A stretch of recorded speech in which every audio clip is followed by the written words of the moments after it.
Welcome back. Now we're going to a game 4. It's over. Wow. That's harsh. Sometimes, Chris, life can be mean. Ben is saying TCM has 0 chance No, of not winning 0. this game 4. We have like a 3% chance. 3% chance. I mean, it's a hard point retreat. Does TCM have correct. more than a 40% chance of winning? No. Chat, help me out here. No. No one in the chat will Hard agree. point retreat. Anyone with any knowledge, you can't even say it with a straight face. 30% chance. Do TCM have higher than No. a 30% 25% I would say would be an acceptable kind of numerical digit. So what do you do if TCM wins this game? Buy everyone ice cream. Everybody? Everybody Here in the studio. could get ice cream. And one lucky fan in the chat. If you live in New York City, Ben is going to buy you ice cream if TCM wins. Why not? I don't think you have to spend any money, though, Ben. No, neither do I. We're going to find out, though. Can Faze close it out? They are the 3rd place team right now. Had some connection problems against Denial. Denial got the win there. But now they're back in full force against TCM in full force. TP has been looking pretty solid for the squad kills-wise. Across the board, though, who's the most important player on TCM? This game? Yeah. Aches. Needs to have a good game in this battle. It's going to be an attach host, so that really is going to be an issue for the boys in the team house. Yeah, West Coast party. Yeah, Moose and Jerd are really going to struggle this game. I don't expect them to do well at all, so you got to look at players like TP to go big on the objective side. But as I mentioned, Aches Bal needs to be on form this game. On board with Aches off the break, gets the first, and then is just turned and destroyed by Zuma. Attach. On host, as you mentioned, always a threat in respawn game modes. Game 1, he was top in the leaderboard, working with Enable, and the SMG's on compound. How are they going to perform here on retreat? Off the break, it's TCM with the first chunk of points. Aches going to try and lock down that spawn at the backside. And it looks as if the gunfight's on the hill still being won by TCM. But again, the spawn is really the more important thing to focus on at this point. And TP needs to be careful that no one pushes through this bottom bar. He's messed up his jump up top, but Attach is going to be challenging him. There's one. Going to see the second. Pre-fire needs to win the gunfight. Does so. They'll never look down here, Ben. TP off to a great start. 6-1, but needs to play for his life here. 4 streak for Teep, looking for number 5, gonna find it outside. Nice job rotating back and forth. The pressure's gonna be coming from the pool side. But as you can see on the mini-map, it's gonna be Faze trying to regroup and force their way through all at once. 3 players surging forward, kills are traded. Clayster able to pick up a big one, but Moose answers right back, and this is a hold from TCM, stronghold in the back, and they still got 30 points still to go on this hill. Yeah, Aches got a little bit unlucky. That auto aim kind of screwed him over, but Moose is still lying on the hard point. No idea why he moved. He needed to wait for his teammates' support. Clay now on the hard point for Faze. At 5-5, player flanking behind him. He's going to die. That's Jerd. And TCM playing a pretty scrappy game right now, but it's working. And that's something they're going to need to continue to do if they're going to have any chance of winning this map. Attach back on your screen.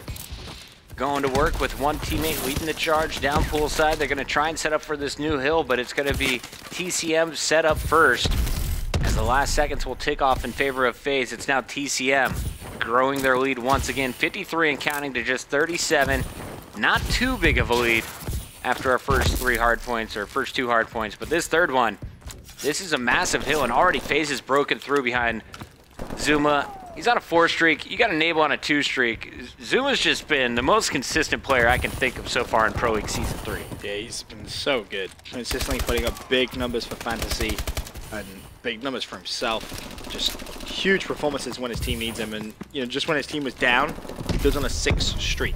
And it doesn't look like he's going to die anytime soon. As I said that, though, he does finally fall. You cursed it. I did. I think the big hard point, though, in this first rotation is going to be the bar hill. Next, I think that's when you're going to see Faze really start to pull away.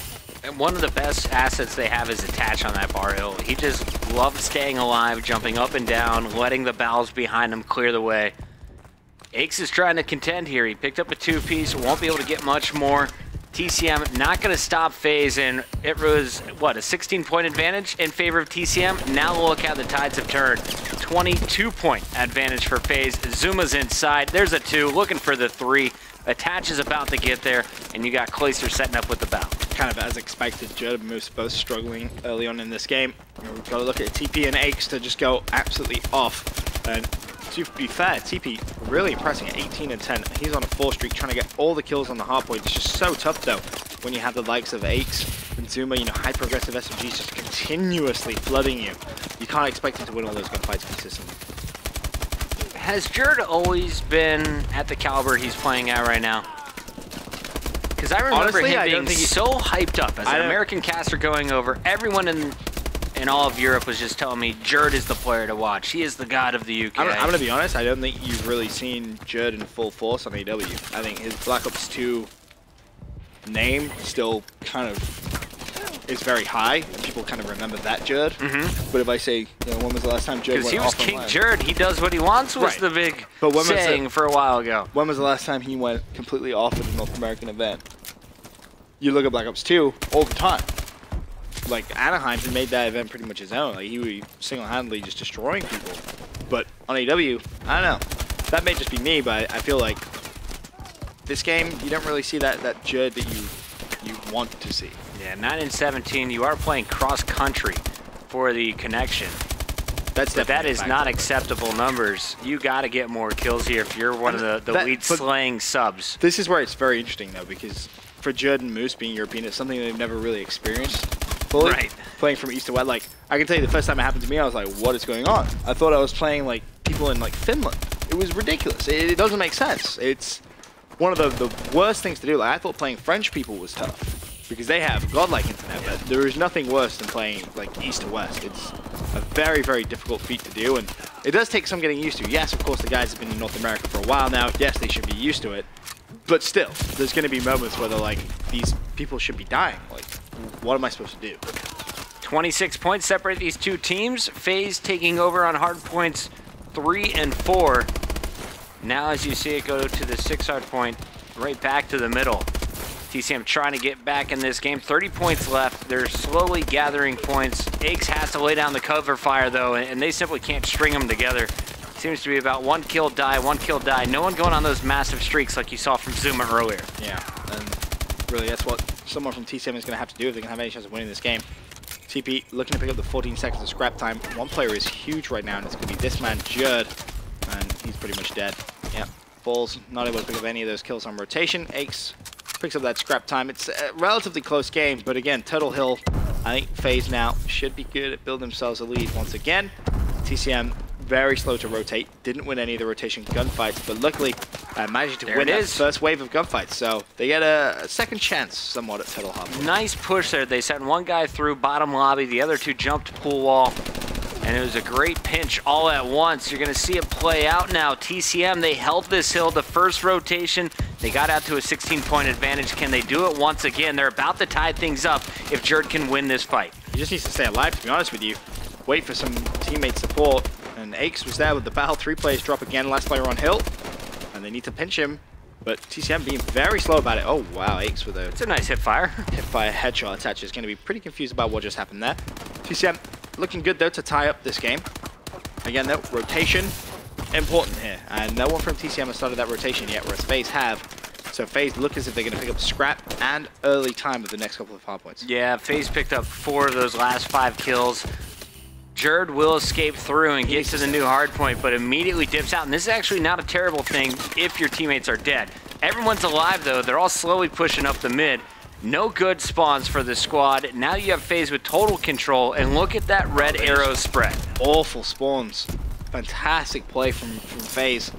And they should be able to pick up a couple more kills if it goes their way. Clay, last man on the hardpoint, is going to have Moose to contest with, but TCM just flowed straight through. And honestly, Faze should have pushed out that hardpoint there. They allowed TCM to just run straight back at them. TCM, just like that. We thought it was going to be a strong setup for Faze on the turtle hardpoint. Same thing up top. TCM comes right in, breaks through, but then Faze retakes. So back and forth fight going on inside. As it's now TP with his attempt for TCM to break through. Aches and Moose still inside, battling out. Gonna win the first fight against Clayser. Now they find Enable behind the bar.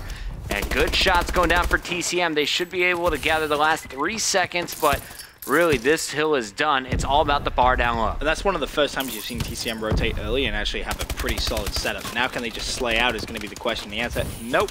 Doesn't look like they're going to be able to do so. down. Everyone falls. And, you know, if you're Aches there with that battle, you've got to be doing a better job of helping out your teammates on that hard point. Especially considering the connection issues that you know 2 of your teammates are going to have. You need to just try and relieve a little bit of that pressure. And Abel just jumps on that hill, makes it look easy. Haven't really even talked about Zuma at 36 and 26. Having a fantastic game. Zuma's just been so solid. 10 captures as well. Anytime I do fantasy, he's my first pick. You have to. Doesn't matter how many dollars he costs. You spend your money on Zuma. You make him your shot caller. Yep. And you laugh at all the points he'll pick up for you. Probably win your league. That's for sure. Zuma again looking for more kills, but Faze pretty much won it on that hard point. Fantastic display from them on bar. It's just so hard to break. And TCM, to their credit, put up a pretty valiant performance. Did a little bit better than I think a lot of people would have thought. But as expected, 3-1 win to Faze. And you said this was Attach's host or no? Yes, it's Attach's host. Wow. Which is why Zuma going 41 and 29 is incredible. That's what I was thinking, and Attach not even positive on host. Nope. So interesting numbers being displayed at the end of this game. TCM did step up their slaying from the uplink, so credit to them on that portion of the game. But at the end, I feel like this score kind of accurately tells the story of control. TCM at times kept it close, but at the end of the day, this was Faze all the way through retreat. Pretty much. All right, Jared. I see the samples. I see samples of the skill. Where were those 5 minutes ago? Non-existent. 17 captures for Jared. He was touching things a lot. I feel like Caps, like that doesn't really tell you anything. Like I feel like he ran to the lobby 7 times. Right. That. What does that mean? Okay, great. How many? Let's see how many defense he had. I'm gonna go with 1. If that's right. Then 17 and 1. What are you calling here? I'll probably say like 5. Zuma. 2. It's pretty darn close. -10, 17 captures, 2 defense. Not enough defense across the board for TCM. On the other side, Faze doing a pretty solid job. They're going to put up 13 combined. Zuma leading the squad in every single category. My biggest takeaway, though, from game number 4, Faze is going to take out TCM 3-1. So that means we have just 1 match left. Rise takes on Orbit. The battle burns in TCM, the player. Big trade went down yesterday. They swapped teams. Now they're facing off, going head-to-head. Who got the better part of the trade? We're about to find out.